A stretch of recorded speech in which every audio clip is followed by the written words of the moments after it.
시간이 되었습니다. 다 같이 마음을 정돈하시고 조용히 묵상기도 드리심으로 4월 24일, 4월 마지막 주일 예배를 하나님 앞에 드리겠습니다. 함께 기도합니다.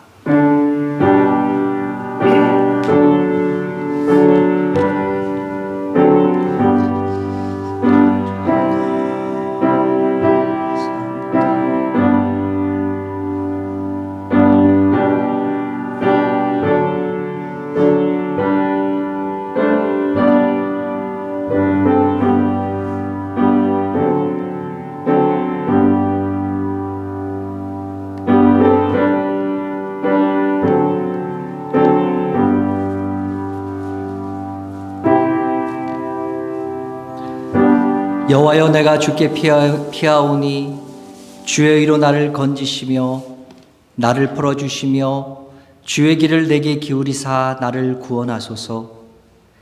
주 여호와는 나의 소망이시요 내가 어릴 때부터 신뢰한 이시라. 주를 찬송함과 주께 영광 돌림이 종일토록 내 입에 가득하리이다. 아멘. 하나님 아버지, 감사합니다. 우리에게 새 힘 주시고 새 날 허락하여 주셔서 특별히 오늘 또 귀한 복주기로 약속하신 거룩한 날 허락하여 주셔서 주 앞에 나와서 예배할 수 있게 도와주시니 감사합니다. 하나님, 오늘 드리는 이 예배를 통하여 하나님 앞에는 최선의 최고의 예배를 드릴 수 있는 우리들 될 수 있도록 도와주시옵고, 우리들에게는 주께서 주시는 귀한 은혜를 받고 돌아가기에 부족함 없는 귀한 우리들 될 수 있도록 주여 도와주시옵소서. 세상 가운데 많은 생각들, 걱정들, 염려들 다 가지고 나왔습니다. 예배드리는 이 시간만큼은 주 앞에 온전히 내려놓고 주님만 바라보고 십자가만 바라보고 나갈 수 있는 귀한 시간 될 수 있도록 주여 도와주시옵소서. 그래서 찬송함과 영광 돌림이 우리 입에 가득하리라 고백한 다윗의 고백처럼 우리의 예배가 찬양과 기쁨으로 넘치는 살아있는 예배가 될 수 있도록 인도하여 주시옵소서. 오늘 예배를 주께 맡깁니다. 영광 받아 주시옵소서. 예수님의 이름으로 기도드렸사옵나이다. 아멘. 다 같이 일어나서 찬송가 28장 복의 근원 강림하사 함께 찬양합니다.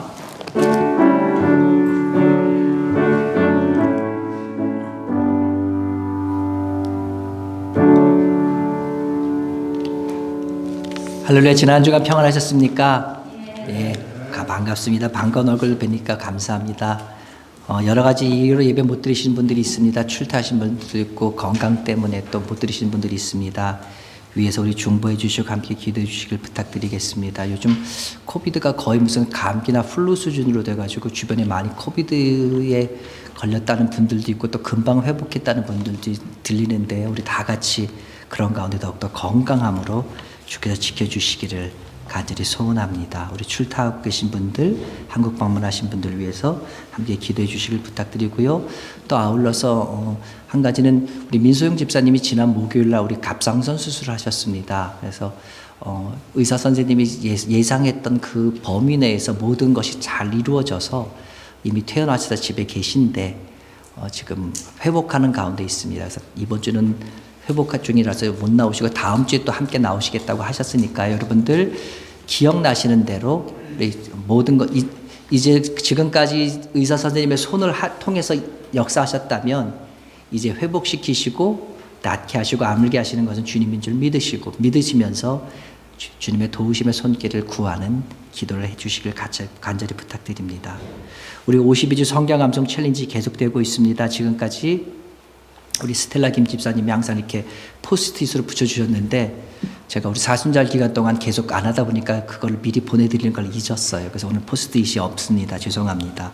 우리 52주 성경 암송 챌린지 이번 주는요, 고린도후서 13장 11절에 있는 말씀입니다. 우리 한번 제가 읽습니다. 여러분들 작은 목소리라도 한번 다 같이 한번 읽었으면 좋겠습니다. 광고란에 있습니다. 52 성경 챌린지 고린도후서 13장 11절에 있는 말씀입니다. 우리 한번 읽어볼까요? 시작.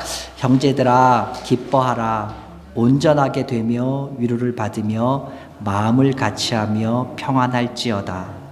또 사랑과 평강의 하나님이 너희와 함께 계시리라. 아멘. 너무나 굉장히 좋은 말씀이시죠. 기뻐하라, 온전하게 되라, 위로도 받고 마음을 같이하여 평안해라. 사랑과 평강의 하나님이 너희와 함께 하실 것이다. 아멘. 귀한 말씀 암송하시고 묵상하시면서 한 주간 복된 한 주간 되시기를 주님 이름 부탁드립니다.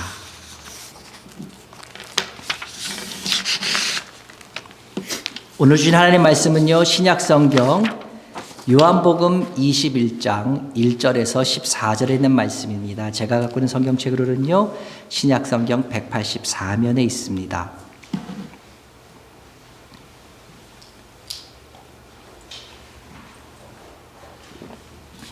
신약성경 요한복음 21장 1절에서 14절에 있는 말씀입니다. 제가 봉독합니다. 그 후에 예수께서 디베랴 호수에서 또 제자들에게 자기를 나타내셨으니 나타나신 일은 이러하니라. 시몬 베드로라 하는 시몬 베드로와 디두모라 하는 도마와 갈릴리 가나 사람 나다나엘과 세베대의 아들들과 또 다른 제자 둘이 함께 있더니 시몬 베드로가 나는 물고기 잡으러 가노라 하니 그들이 우리도 함께 가겠다 하고 나서서 배에 올랐으나 그날 밤에 아무것도 잡지 못하였더니 날이 새어갈 때에 예수께서 바닷가에 서셨으나 제자들이 예수이신 줄 알지 못하는지라. 예수께서 이르시되 얘들아 너에게 고기가 있느냐? 대답하되 없나이다. 이르시되 그물을 배 오른편에 던지라. 그리하면 잡으리라 하시니 이에 던졌더니 물고기가 많아 그물을 들 수 없더라. 예수께서 사랑하시는 그 제자가 베드로에게 이르되 주님이시라 하니 시몬 베드로가 벗고 있다가 주님이라 하는 말을 듣고 겉옷을 두른 후에 바다로 뛰어내리더라. 다른 제자들은 육지에서 거리가 불과 한 50칸쯤 되므로 작은 배를 타고 물고기 든 그물을 끌고 와서 육지에 올라보니 숯불이 있는데 그 위에 생선이 놓였고 떡도 있더라. 예수께서 이르시되 지금 잡은 생선을 좀 가져오라 하시니 시몬 베드로가 올라가서 그물을 육지에 끌어올리니 가득히 찬 물고기가 153마리라. 이같이 많으라 그물이 찢어지지 아니하였더라. 예수께서 이르시되 와서 조반을 먹으라 하시니 제자들이 주님이신 줄 아는 고로 당신이 누구냐 감히 묻는 자가 없더라. 예수께서 가셔서 떡을 가져다가 그들에게 주시고 생선도 그와 같이 하시니라. 이것은 예수께서 죽은 자 가운데서 살아나신 후에 세 번째로 제자들에게 나타나신 것이라. 아멘.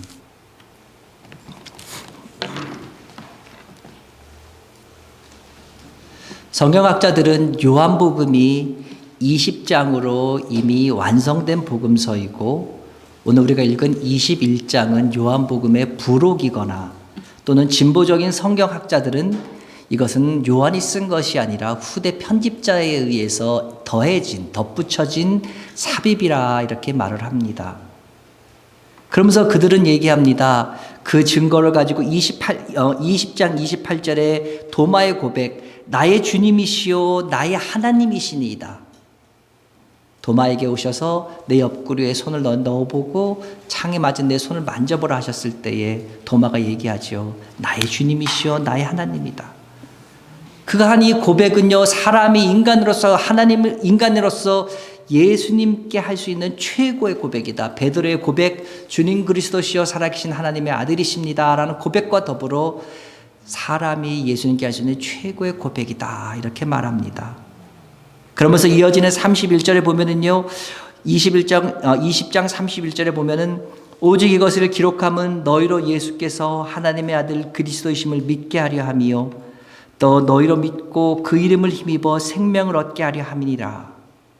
이렇게 왜 이 요한복음을 썼는지 요한이 분명하게 기록 목적을 밝혔기 때문에 요한복음은 20장 31절로 끝이 났다 이렇게 말합니다. 그렇지만 많은 대부분의 신약성서 학자들은요, 대체적으로 요한복음 21장의 성격을 부록이라든지 아니면 후대에 삽입된 것이 아니라 어떤 에필로그, 그러니까 맺은 말, 어떤 이런 말로 그렇게 생각합니다. 우리 영화나 아니면 드라마 같은 거 보면은 이렇게 뭐 엔딩 크레딧이라고 해가지고 이렇게 좀 되어진 과정을 이렇게 살짝 보여주는 내용들 있잖아요. 크레딧이 딱 올라갈 때 보면 이렇게 보여주는 그런 내용들요. 그런 것처럼 이와 같은 어떤 에필로그나 매진말이라고 생각합니다. 부활하신 예수님은 부활하시자마자 곧바로 승천하지 않으셨습니다. 40일간 이 세상에서 함께 계시면서 많은 사람들에게 성경에 기록되어 있는 것만 11번 사람들에게 보여주셨습니다. 그러면서 도마에게 나타나셔서는 못자국을 보이시고 만져보게 하셨고요. 음식도 잡수시고 하면서 예수님께서 부활하신 것이 단순히 영적인 부활이 아닌 육신의 부활임을 분명하게 보여주십니다. 예수님께서 부활하신 후에 나타나신 11곳 군데 중에 하나가 오늘 성경에서 읽은 디베랴 바다에서 나타나신 사건입니다. 근데 이 일은요, 다른 10곳에 나타났던 것들에 비해서 굉장한 중요한 의미를 가지고 있습니다. 그렇기 때문에 요한은 20장 31절로 성경의 결론을 내리고 마무리했음에도 불구하고 굉장히 중요한 의미가 있는 사건이기 때문에 21장을 추가로 쓴 듯합니다. 우리는 지난 주일에 부활절을 보냈습니다. 예수님께서 살아나셨습니다.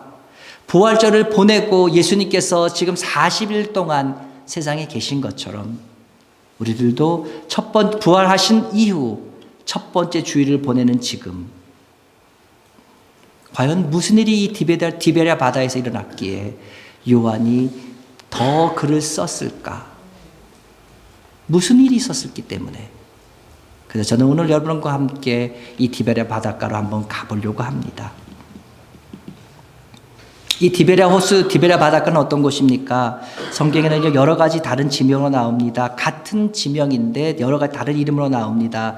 긴네렛 호수, 긴네렛 바닷가, 게네사렛 호수, 갈릴리 바닷가 이렇게 불립니다. 우리가 잘 알고 있는 말이 바로 갈릴리 바닷가, 갈릴리 호수지요. 근데 오늘 본문에서 디베랴 바다라고 한 이유는요, 갈릴리 지방의 수도가 바로 디베랴였기 때문에 디베랴 호수라고 이렇게 디베랴 바다 이렇게 말한 것 같습니다.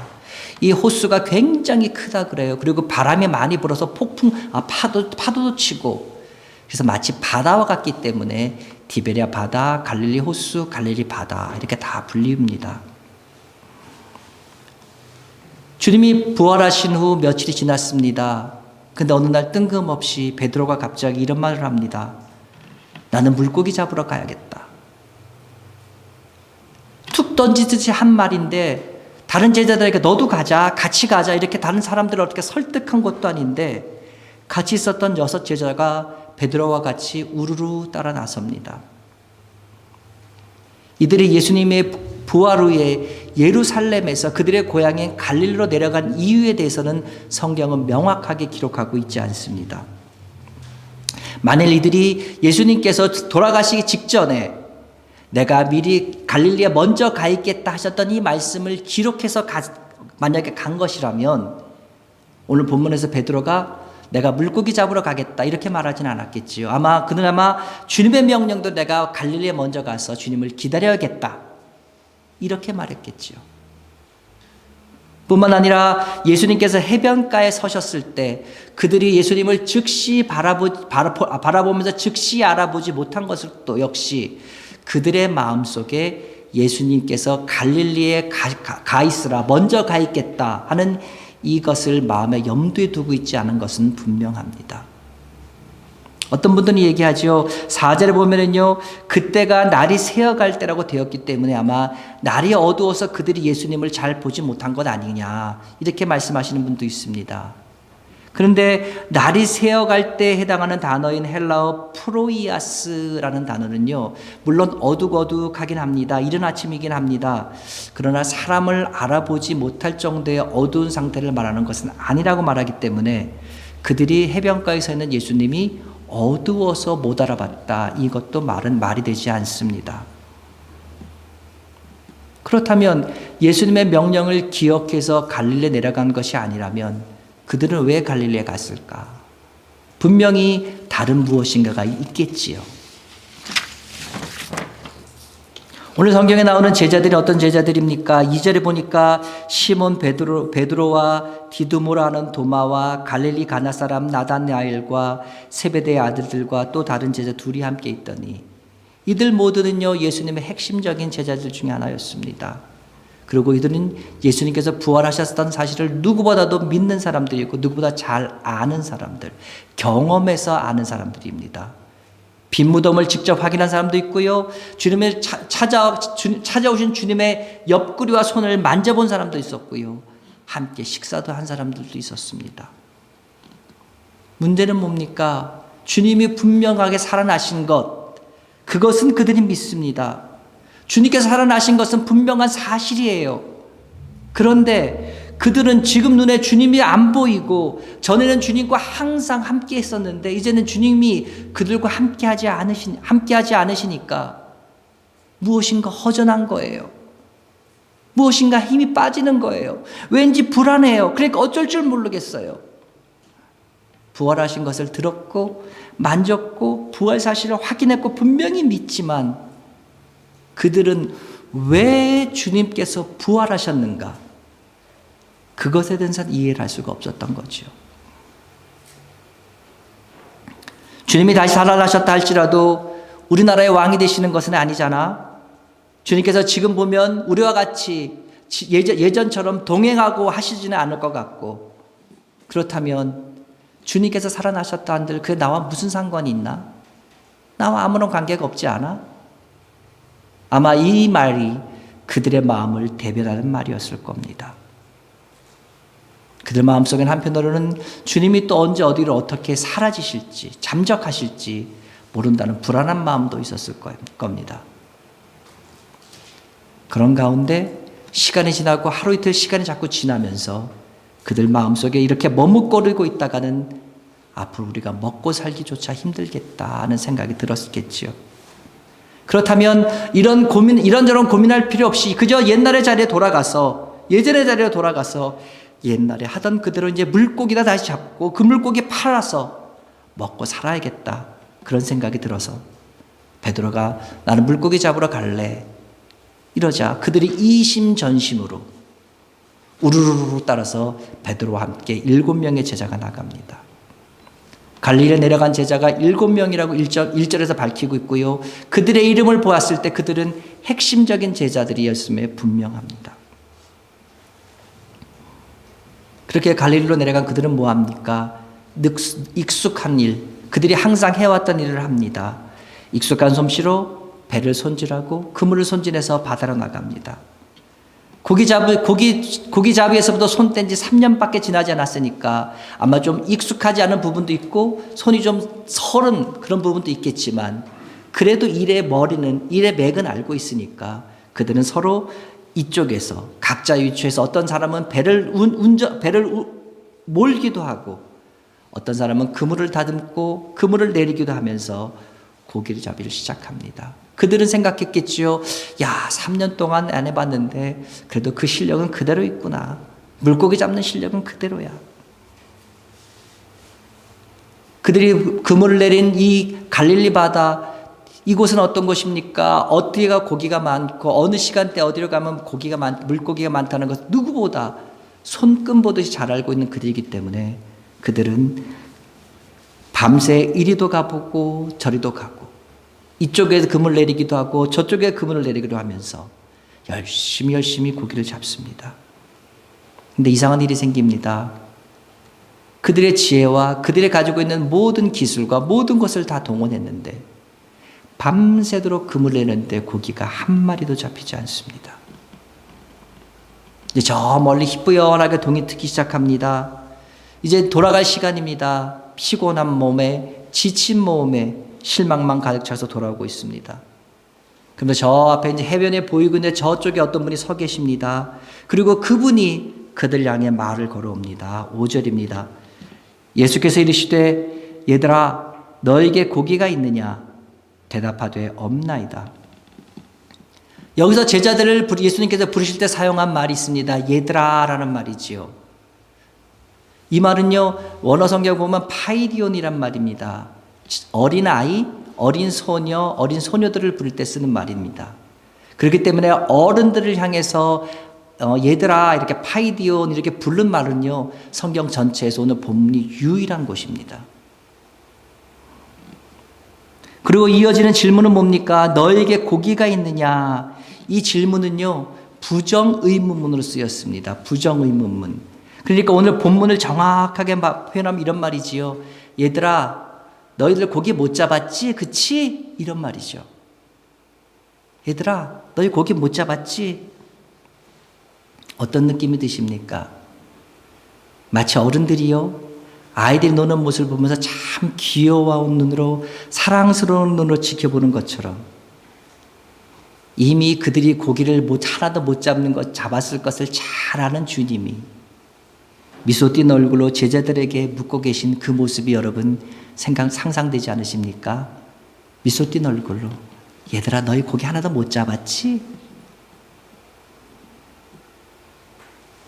그러면서 주님은 말씀하십니다. 6절입니다. 이르시되 그물을 배의 오른편에 던지라. 그리하면 잡으리라 하시니 이에 던졌더니 그 물고기가 많아 그물을 들 수 없었더라. 그리고 예수님이 얘기하셨어요. 그물을 오른쪽에 던져봐. 너희들 한 마리도 못 잡았잖아. 이제 내 말 듣고 해봐. 오른쪽에 던져봐. 오른쪽에 던집니다. 그물을 던졌더니 이게 웬일입니까? 그물이 터질 정도로 많은 고기들이 가득 들어 있습니다. 11절에 보니까요, 큰 물고기가 잡혔다고 되어 있고 그 마리수가 153마리라고 기록합니다. 이것을 본 눈치 빠른 제자, 성경 보면 사랑하는 제자, 사랑받는 제자란 말이 나오는데 요한이 알아차립니다. 7절입니다. 예수께서 사랑하시는 그 제자가 베드로에게 이르되 주님이시라 하니 시몬 베드로가 벗고 있다가 주님이 하는 말을 듣고 겉옷을 두둔 후에 바다로 뛰어내리더라. 저기 서 계신 분이 예수님이시여. 요한이 베드로에게 얘기합니다. 그 말을 하자마자 성격 급한 베드로는 어떻게 합니까? 고기 잡느라고 벗었던 겉옷을 둘러입고 즉시 물에 텅 뛰어들어서 헤엄쳐서 해변가에 먼저 도착합니다. 8절에 보면은요, 그 배에서부터 해변가에까지가 저희가 한 50칸쯤 되었다고 합니다. 50칸은요, 50규빗이란 말과 마찬가지인데 1규빗은 45cm 정도 됩니다. 그러니까 그들이 베드로가 헤엄친 거리가 한 90m 정도, 이 정도 거리를 헤엄쳐 간 것 같습니다. 주님이 계신 곳에 가보니까 어떻습니까? 주님은 평평한 곳에 숯불을 펴놓고 그 숯불에 떡과 생선을 굽고 계십니다. 그리고 뒤따 나오는 제자들에게 얘기하십니다. 너희들이 잡은 고기도 좀 더 가져오라고. 그래서 그것을 더 구워서 밤새도록 수고한 제자들에게 먹여주십니다. 밤새도록 고기를 잡고 추위 가운데 싸우면서 배고픔 가운데 고기를 잡았던 그들에게 따뜻한 불과 먹을 수 있는 맛있는 음식, 이것보다 더 반가운 것이 어디 있을까요? 이제 아침 해가 점점점 두둥실 떨어져 세상이 밝아졌겠죠. 그런 가운데 따뜻한 불 옆에서 주님이 준비해 주신 잘 익은 갓 구운 떡과 생선을 먹으면서 밤새 고기를 잡지 못해서 어쩔 줄 몰랐던 그들의 얼굴이, 그리고 주님을 보는 순간 마음이 불편해지면서 긴장됐던 그들의 마음이 서서히 녹기 시작합니다. 오늘 성경 본문을 보시면은요, 13절에 보면 예수께서 가셔서 떡을 가져다가 그들에게 주시고 생선도 그와 같이 하셨다. 너희들이 이거 먹어 뿐만 아니라 예수님께서 직접 서브까지 하셨다는 거예요. 떡 좀 더 먹을래? 생선 좀 더 먹을래? 너희들 아무것도 못 잡았지? 힘들지? 떡 좀 더 먹어. 생선 더 먹어. 어떤 모습이 느껴지십니까? 어린아이들의 먹는 모습을 보면서 흐뭇해하는 어머니와 같은 그런 모습이 여러분 그려지지 않으십니까? 저는 오늘 이 해변가에 있는 이 장면을 상상해 보면서 예수님이, 부활하신 예수님이 참 인간적이다는 그런 감동을 받습니다. 만약에 한번 상상해 보십시오. 상황을 바꾸어서 밤새도록 고기를 못 잡아서 녹초가 되어 있는 제자들이 무태서 올라오는데 예수님께서 근엄한 얼굴 가지고, 자, 다 일로 모여! 너희들 내 제자들인데 너희들이 어떻게 이곳에 와서 지금 물고기를 잡을 수 있니? 너희들 지금 잘못하고 있는 거야. 자, 일로 와. 우리 다 같이 기도하자. 그놈만 얼굴에 예수님이 이렇게 말씀하셨다면, 또한 너희들이 한 마리도 못 잡았잖아. 분명한 이유가 있을 거야. 먼저 우리 회개하자. 회개 기도하고, 그리고 우리 전부 모여. 만약에 예수님께서 그들을 바라보면서 그런 말씀으로 그들에게 가셨으면 그들의 마음이 어땠을까요? 예수님의 마음 보는 순간 그들은 벌써 긴장됐고 마음이 굳었을 거예요. 어쩔 줄 몰라 했을 거예요. 근데 굳은 표정으로 함께 모여 기도하자, 회개하자, 이렇게 말씀하신 예수님을 보면 아마 그 분위기가 굉장히 경직되었겠죠. 우리 사람들에게 영의 일은 육의 일보다 훨씬 중요합니다. 영적인 문제가요, 육적인 문제에 우선합니다. 이것은 분명한 사실입니다. 근데 중요한 건 뭐냐면, 영적인 문제를 다루길 원하면 원할수록 우리들이 인간적인, 육신적으로 느끼고 원하고 있는 그 요구가 무엇인가 역시 함께 관심을 가져야 된다는 말입니다. 배가 고픕니까? 먹을 거 먼저 줘야 됩니다. 병으로 고통받아서 신음하고 있습니까? 그러면 그 고통에 동참하는 자세라도 가져야 됩니다. 굶주려서 배고파하는 사람에게 아무리 멋있는 명설교를 한다 하더라도 그에겐 큰 감흥이 없을 겁니다. 잠이 부족한 사람에게 우리 다 같이 성경 공부하자, 주의 말씀은 꿀과 같은 송이꿀과 같이 달다, 아마 고문일 거예요. 예수님 어떤 분이십니까? 정말 좋으신 분이십니다. 정말 너무너무나 인간적이신 이런 분이시기 때문에 우리들의 필요, 우리들의 육신의 필요가 무엇인지를 먼저 생각하시고 고민하시고 그것을 먼저 배려해 주신 분이십니다. 사랑하는 여러분, 우리는 이런 주님과 함께 이 험한 인생길을 걸어가고 있음을 믿으시기 바랍니다. 여러분, 외로울 필요가 없습니다. 여러분 혼자가 아니에요. 여러분 실패하셨다고요? 혼자 고통받을 필요 없어요. 여러분 아프세요? 혼자 느끼실 필요 없습니다. 주님이 옆에 계십니다. 밤새도록 그물을 내려서 아무것도 건지지 못했던 나지만 그 옆에 주님이 계셨습니다. 혹시 여러분 가운데 이 자리에 아무것도 없는 실패의 빈 그물을 가지고 탈진해서 번아웃돼서 이 자리에 서 계신 분 계십니까? 부활하고 계신 이 주님을 만나시기 바랍니다. 그분을 만나시고요, 그분의 음성 듣길 바랍니다. 이 세상 살면서요, 기분 좋은 소식도 없어요. 마음에 끌리는 것도 없어요. 그래서 지쳐있는 우리들에게 우리들의 모습들을 누구나도 잘 알기는 주님께서 이 시간 말씀하고 계십니다. 수고하고 무거운 짐진 자들아, 다 내게로 오라. 내가 너희를 쉬게 하리라. 갓 구운 떡으로 따끈한 생선을 가지고 우리를 먹이시며 입히시면서 쉬게 해주시는 분이 바로 우리 예수님이십니다.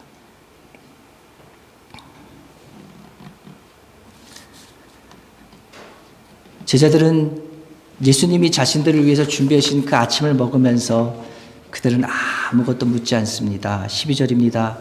예수께서 이르시되 와서 조반을 먹으라 하시니 제자들이 주님이신 줄 아는 거로 당신이 누구냐 감히 묻는 자가 없더라.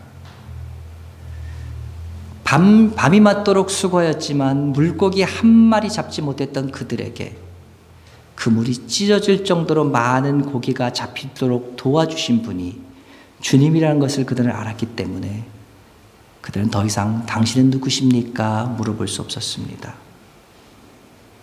부활하신 주님을 지금까지 2번이나 목격하고도 이번째 3번째 만나면 이때까지 그분을 위해 내가 온전하게 헌신하지 못한 이 모습, 그 모습이 아마 굉장히 부끄러웠을 거예요.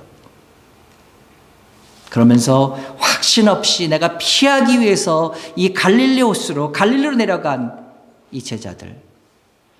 그러나 그런 제자들과는 달리 주님께서는 갈릴리로 함께 내려가셔서 그들을 만지시고 고치시고 회복시키셨으며 도망쳐버린 그들을 찾아가셔서 밤새 헛수고한 헛수고까지 만회시켜 주셨고 허기진 그들을 배불려 주시고 격려해 주시고 위로해 주시고 실수를 용서해 주시며 품어 주시기까지 하셨습니다.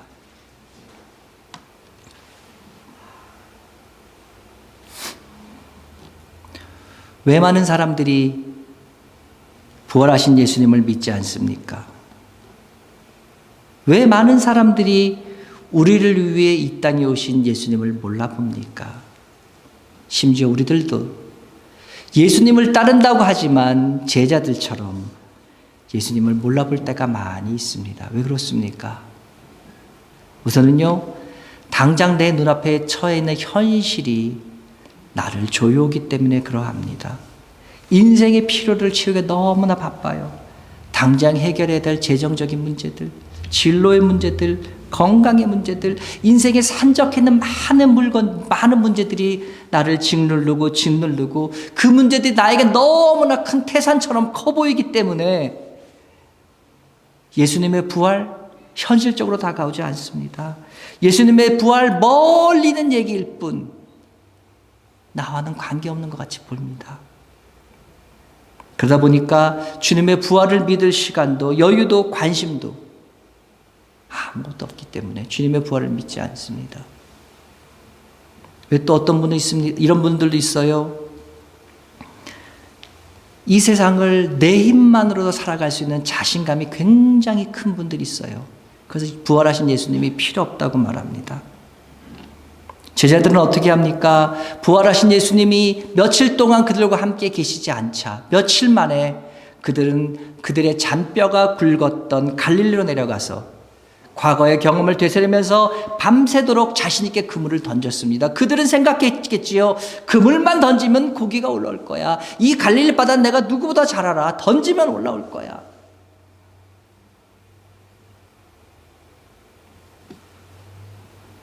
그러면서 그들은 갈릴리 바다에 열심히 그물을 던졌습니다. 우리 주변에도 그런 분들이 있긴 있어요. 실제로 주변을 돌아보면요, 고기를 잘 잡는 분들이 있습니다. 그래서 자신의 능력을 과시하면서 그렇기 때문에 나에게 있어서 하나님은 부활하신 주님 나와 큰 관계 없어. 그분 없어도 돼. 이렇게 살아가는 분들을 종종 보게 됩니다. 그럼 여러분 분명히 우리가 기억할 것이 있습니다. 그것은 우리의 인생의 그물은 내가 채우는 것이 아니라 주님께서 채우시는 것을 우리는 분명히 기억해야 합니다. 아직도 내 안에 여러분 마치 제자들처럼 제자들의 모습과 같은 모습이 내 속에 있다면 내 인생의 그물은 내가 채우는 것이 아니라 주님께서 채우시는 것을 분명히 믿으시며 부활하신 주님 앞으로 나아갈 수 있길 바랍니다. 그리고 제자들처럼 말없이 큰 말 필요 없어요. 주님께서 이미 내 마음 알고 계셔요. 말없이 믿음으로 부활하신 주님을 우리 마음속에 받아들일 수 있는 여러분 되시기 바랍니다. 어떤 분들은 얘기합니다. 예수 믿는 것, 신앙생활하는 것, 교회 다니는 것 좋아요. 근데 너무 깊이 빠지지 말고 그냥 조심하라고 그렇게 말하는 분들이 있습니다. 여러분 그거 아십니까? 어떤 분야에서 업적을 이룬 분들, 어떤 분야에서 획을 그은 분들을 보면요, 그분들은 거기에 몰입한 분입니다. 거기에 올인 하신 분들입니다. 다른 말로 말하면 거기에 미친 사람들이 그 분야에서 업적을 이루고 성공을 하고 획을 긋습니다. 마찬가지입니다. 여러분 정말 부활의 주님을 확신하고 만나기를 원하십니까? 여러분 정말 예수님을 잘 믿으시기를 원하십니까? 그러면은요, 예수님 믿는 거에 깊이 빠지셔야 됩니다. 거기 몰입하셔야 돼요. 거기 올인하셔야 된다는 말입니다. 이왕 예수님 믿으실 거요, 이왕 믿으실 거 아마추어로 믿지 말고요, 우리 프로 크리스찬으로 우리 살아갑시다. 사랑하는 여러분, 이왕 예수님 믿을 바에 어설프게 교회만 왔다 갔다 하는 교인이 아니라 부활의 예수님을 확실하게 만나고 경험한 확신 있는 그리스도인으로 살아갈 수 있는 우리 모두 되기를 간절히 소원합니다. 예수님의 부활을 경험한 그리스도인, 예수님의 부활을 확신을 믿고 천성을 향하여 천성을 바라보며 소망 안에서 당당하게 오늘도 살아갈 수 있는 프로 크리스찬으로 살아갈 수 있는 여러분 되시기를 간절히 축원합니다. 그래서 나와서 성경에 나오는 모든 위대한 믿음의 선진처럼 우리 모두가 우리의 전 인생을 주님께 드려서 주님께 귀하게 쓰이는 도구들로 사용되기를 간절히 소망합니다. 바라기는요, 여기에 베드로와 같은 인물들, 여기에 바울과 같은 인물들, 여기에 엘리야와 같은 인물들, 여기에 에스더와 같은 인물들, 이와 같은 많은 인물들이 구름처럼 일어나서 주님과 동행하는 가운데 부활하신 주님 손잡고 믿음 안에 승리할 수 있는 귀한 로고스 교회 성도들 되시기를 주님의 이름으로 부탁드립니다. 기도합니다. 하나님 아버지 감사합니다. 오늘 우리 갈릴리로 내려간 두 무리의 사람을 보게 됩니다. 실패하면서 피하기 위해서 터벅터벅 내려간 제자들의 모습과 그런 제자들을 세워주시고 키워주시고 확신시켜 주셔서 귀한 사명대로 다시금 세우기 위해서 갈릴리로 내려가신 주님을 보게 됩니다.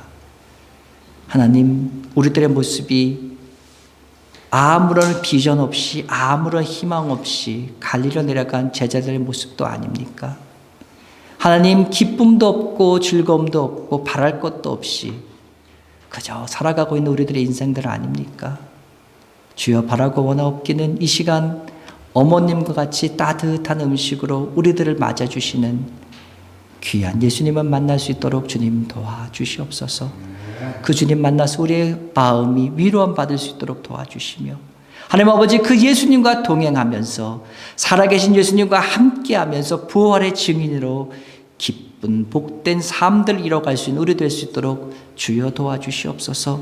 하나님 아버지, 지금까지는 내가 이도 아니고 저도 아닌 신앙을 살아왔다면 이들은 정말 우리를 어루만져 주시는 주님과 동행하면서 승리할 수 있는 아마추어 크리스찬이 아닌 프로 크리스찬으로 살아갈 수 있는 우리 될 수 있도록 주여 이끌어 주시고 인도하여 주시옵소서. 주님 간절히 바라고 구하오니 우리들을 사용하여 주셔서 우리를 통하여 주님 나라가 확장되는데 귀한 도구들로 인도함 받아갈 수 있도록 주여 함께하여 주시옵소서. 오늘 예배하면서 말씀을 들으면서 우리들이 마음의 결단을 합니다. 하나님, 그렇게 살아가야겠다고 결단합니다. 그러나 저 문을 나서는 순간 세상 가운데 다시 우리들의 결단들, 우리의 마음들은 여지없이 무너지고 맙니다. 주여, 바라고 원하옵기는 사랑하는 주의 자녀들을 주께서 다시 한번 보호하시고 더 큰 손으로 지키시고 인도하여 주셔서, 아버지여, 비록 어제는 넘어졌을지라도, 어제는 쓰러졌을지라도, 어제는 졌을지라도 내일은 이길 수 있는, 내일은 당당하게 이어갈 수 있는 귀한 믿음의 식구들이 될 수 있도록 주여 지키시고 보호하여 주시옵소서. 오늘 우리들의 마음들을, 우리들의 결단들을 주님 잡으시옵소서. 우리들의 마음에 하나님 씨가 뿌려졌습니다. 열매 맺고 30배, 60배, 100배의 놀라운 열매를 맺는 성도들 되어져 갈 수 있도록 주여 함께하여 주셔서 이 자리에 위대한 믿음의 선진들이, 성경에 기록되지 않은 위대한 믿음의 선진들이 우뚝우뚝 서서 나갈 수 있도록 주여 도와주시옵소서. 이 자리에 함께하고 있는 예배드리는 주의 자녀들을 주님 보시옵소서. 주여 기억하시옵소서. 각자의 손을 잡으시옵소서. 어깨 위에 손을 얹으시옵소서. 아버지여, 역사하여 주시옵소서. 사용하여 주시옵소서. 그래서 주의 나라가 확장되는 데 쓰일 수 있는 귀한 일꾼들이 될 수 있도록 주여 함께하여 주시옵소서. 간절히 소원합니다. 주여 간절히 소원하오니 이들을 보시옵고 이들을 기억하시옵고 이들을 사용하여 주시옵소서. 예수님의 이름으로 기도드렸사옵나이다. 아멘. 함께 일어나서 찬송가 384장 나의 갈 길 다 가도록 함께 찬양합니다.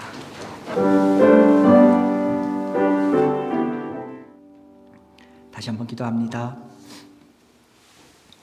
이제는 우리 주 예수 그리스도의 은혜와 하나님 아버지의 그 크신 사랑하심과 성령님의 감화, 감동, 위로, 교통, 역사 충만케 하심이 내가 이 세상 떠날 때까지 너희와 함께하리라 하셨던 그 약속을 오늘도 지키기 위해 우리와 함께 하시는 사랑하시는 그 예수님의 놀라운 은혜와 오늘부터 시작되는 일주일 동안의 삶들 순간순간들 위해 이제로부터 영원토록 함께 있을지어다.